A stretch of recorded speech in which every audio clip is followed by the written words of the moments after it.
ज्ञान के पाठशाला के दर्शकों को और बहुजन इतिहास के आरबीएस न्यूज के दर्शकों को आज के मित्र राजकुमार का जय हिंद। साथियों, आज हम अपने चैनल पर अपने काशीराम जी कहा करते थे कि ये समाज वर्ण व्यवस्था में इस प्रकार से साथियों बंधा हुआ है कि उसकी सोच को विकसित ही नहीं होने दिया। साथियों, उसे समझाया हमारे काशीराम जी ने, और किस प्रकार से समझाया, उसे समझाने से पहले साथियों मैं आपसे थोड़ा सा इतिहास के बारे में आपको ले जाना चाहता हूं। साथियों, क्या कारण है कि जितने भी भारत के अंदर धर्म है, जितने भी धर्म है भारत के अंदर, सभी धर्म, हिंदू, मुस्लिम, सिख, ईसाई, जितने भी धर्म है, सब धर्म खाली ओबीसी और एससी के पीछे क्यों पड़े रहते हैं।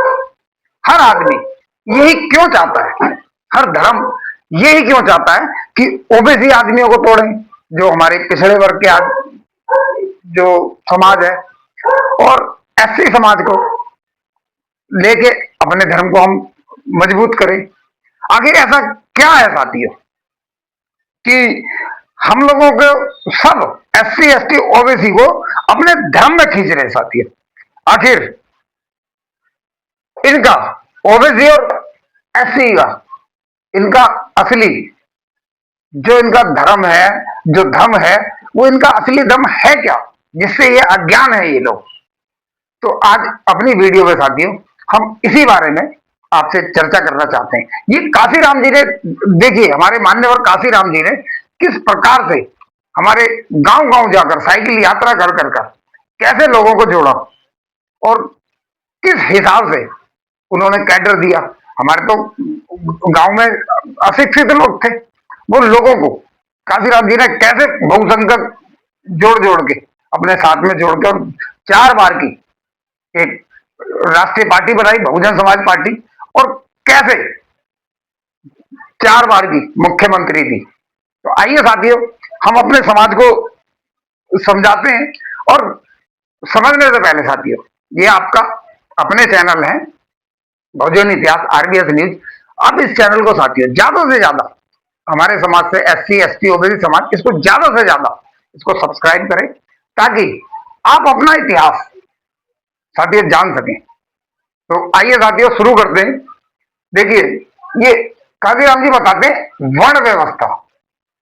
वर्ण व्यवस्था समझाने से पहले साथियों आपको आखिर अंबेडकर वास्ते जो ये धर्म है, जो हिंदू धर्म है साथियों, इसको अंबेडकर वास्ते आपने देखा होगा, अक्सर सोशल मीडिया पे वीडियो चलती है, सोशल मीडिया पे बयान चलते रहते हैं कि अंबेडकर वास्ते हिंदू धर्म को खतरा है।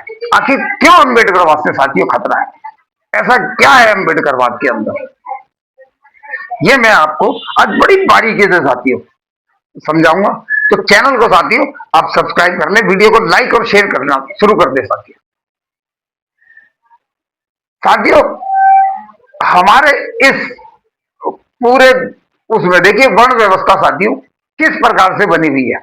वर्ण व्यवस्था जो है, सबसे ऊपर के वर्ण में साथियों ब्राह्मण है, नीचे के वर्ण में साथियों क्षत्रिय है, उससे नीचे साथियों वैश्य है। वैश्य जो है ये बिल्कुल न्यूट्रल है। न्यूट्रल का मतलब अब बिल्कुल न्यूट्रल है। वैश्य जो है ये बीच में आता है, सेंटर में, बिल्कुल सेंटर पॉइंट है साथियों। ये इधर भी हो सकता है और इधर भी हो सकता है। इसी के आधार पर ये कहीं भी जा सकता है, इसकी कोई संख्या ज्यादा नहीं है। इसकी जो इसको अपना बिजनेस करना है, वो इधर की सरकारें हों तो भी बिजनेस करना है, या इधर की सरकारें हो या किसी का राज हो, तो इसको इधर भी, ये इससे किसी को कोई दिक्कत नहीं, ना इन समाज को ना इस समाज को। वैसे समाज हमेशा हमारा, हमारे बहुत प्राचीन काल से वो समाज हमारा चला हुआ रहा है। बस ये है कि थोड़ा मानसिक रूप से वो विकसित हो गया, वो शिक्षा लेगा तो समझ सकता है वो। तो साथियों ये जो है जनसंख्या क्या है साथियों, इसलिए खतरा है कि इनकी जनसंख्या इसको साथ में लेके, वैश्य समाज को साथ में लेके, इनकी जनसंख्या साथियों 10% से 15% तक है। अब इतनी जनसंख्या वाला आदमी तो सत्ता में बैठ नहीं सकता, नहीं बैठ सकता ना।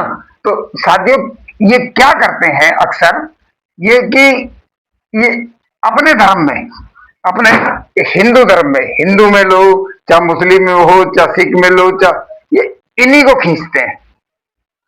ओबीसी को खींचेंगे धार्मिक बना के, या इनको अछूतों को खींचेंगे। पूरी भारत की पॉलिटिक्स साथियों, पूरी भारत की राजनीति खाली इन दो वर्गों के ऊपर। और इनको भी अगर छोड़ देंगे आप, इनको भी अगर छोड़ देंगे, जो एससी समाज है, जो जिनको तो बिल्कुल अछूत कर दिया गया, इनको अछूत क्यों बनाया गया?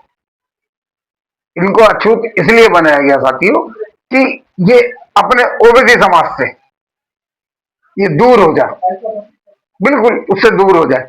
उसको इसलिए अछूत क्या करके, अगर इन लोगों को, ओबीसी समाज को दिमाग से बिल्कुल मतलब इतना धर्म में डाल दिया गया कि वो अपने, एक तो पढ़ते नहीं है। जैसे जैसे शिक्षा लेंगे आगे की तरफ के 1950 के बाद में, भारत एक लोकतांत्रिक भारत है और भारत एक संवैधानिक भारत है। तो देखिए काशीराम जी ने कैसे समझाया। और ये जो बोलते हैं ना कि ये इतना बड़ा समाज, ओबीसी समाज, जो धर्म में टुल पड़ा, टुल नहीं बना हुआ है, तो इनका कारण क्या साथियों? और ऐसे समाज जिसको भीमटा, अम्बेडकरवादी और तरह तरह के नामों से, नीलटा, तरह तरह के नामों से जो ये बरगलाते हैं, इसका कारण क्या साथियों? ऐसे समाज क्यों जागरूक हुआ है? आप एक, ये काशीराम जी ने, एक हमारे मान्यवर काशीराम जी ने एक कैडर दिया करते थे। वो कहते हैं कि इस प्रकार से ब्राह्मण, क्षत्रिय, वैश्य और ये शूद्र और ये सबसे नीचे अंत्यज। अब आग लगती है, ये नीचे अगर आग लगेगी साथियों कभी भी, तो सबसे पहले इसमें कौन से वर्ग को सबसे ज्यादा तेज आग लगेगी? आप बताइए मेरे को कमेंट करके। तो सबसे पहले ये वर्ग गर्म होगा, जो हमारा एससी समाज है। और एससी समाज इसलिए इसको सबसे नीचे डाला गया है कि अगर इस व्यवस्था को साथियों उल्टा कर दें, वो मैं अभी आपको बाद में बताता हूं, तो सबसे पहले ये गर्म होगा। इसलिए आज 2026 में भी देखिए हमारा एससी समाज जो है, हमारा जाटो, वाल्मीकि, कुंज, जो भी एससी समाज में आते हैं, वो लोग हमारे बहुत, जो भी बुद्धिजीवी हैं और जो तार्किक लोग हैं, वो लोग सरकार से हमेशा, आपने देखा होगा कि हमेशा सबसे पहले कूदते हैं, सबसे पहले हर चीज में वो लोग आगे रहते हैं। इसलिए रहते हैं कि सबसे पहले ये लोग जो है वो अपने कॉन्स्टिट्यूशन को समझे हैं, अपने पूरे भारत की व्यवस्था को समझे हैं। इसलिए ये लोग सबसे पहले, इसीलिए इन लोगों को अछूत कह के समाज से दूर कर दिया गया। इसलिए दूर कर दिया गया कि इनकी कोई ना सुने। मगर आज 2026 में लोग इनकी सुनते हैं, लोग इनकी सुनते हैं। इसके बाद कौन गर्म होगा? इसके बाद जब आग लगी, ये तो गर्म हो गए, ये तो उछलने लग गए। इसके बाद गर्म होगा ओबीसी समाज। तो अब धीरे धीरे, धीरे धीरे क्या, अभी बहुत ओबीसी समाज जागरूक हो चुका है और अपने हक अधिकारों के लिए सरकारों से लड़ने लगा है, अपने संविधान को पहचानने लगा है। ठीक है, फिर भी साथियों कि हम लोग जो है ओबीसी समाज को जागरूक करने के लिए हमेशा हमारा एससी समाज कुछ ना कुछ ऐसे वो करता रहता है कि हमारा ओबीसी समाज ज्यादा से, अगर ये समाज जागरूक हो गया तो साथियों इनकी जो सबकी सत्ता है वो बिल्कुल कैंसर। इसीलिए इनके पीछे ये लोग हमेशा इनको धर्म का चक्कर लगाते रहेंगे कि इस समाज से दूर रहो, ये समाज आपको अछूत बनाने पे तुला हुआ है और ये समाज आपको धर्म के रास्ते में की तरफ से आपको दूसरे रास्ते की तरफ को ले जा रहा है। तो ये तरह तरह के साथियों ये अड़ंगे हैं जो कि ये सत्ता में काबिज होने के लिए ये लोग, ये हमेशा कुछ ना कुछ हमारे समाज को बरगलाते रहते हैं। तो ये हमारे साथियों को, हमारे समाज को, और ये कैसे इसको वो करेंगे साथियों कि क्या सच है और क्या झूठ है। ये सच और सत्य और असत्य है जानने के लिए आपको साथियों ज्यादा से ज्यादा आपको शिक्षित होना पड़ेगा।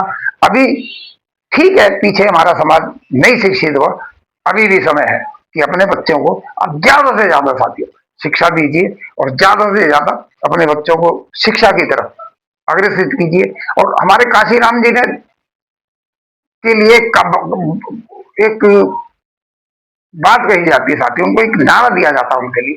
वो नारा क्या है कि काशीराम तेरी नेक कमाई, तूने सोती कौम जगाई। यानी जो आदमी बिल्कुल सोए हुए थे, उनको कुछ लेना देना ही नहीं था साथी, कि हम ना कभी सोचा था, सत्ता की बात तो बहुत दूर की बात है, उन्होंने ये भी नहीं सोचा था कि कभी इन लोगों के सामने हम खड़े होकर आज अच्छे कपड़े पहन के इन लोगों से बात कर पाए। तो साथियों, अगर मेरा काशीराम जी का ये कैडर आप लोगों को पसंद आया और आप अगर इससे कुछ समझे, तो वीडियो को ज्यादा से ज्यादा लाइक करना, शेयर करना, और चैनल को साथियों सब्सक्राइब करना। जय भीम, जय भारत, जय संविधान।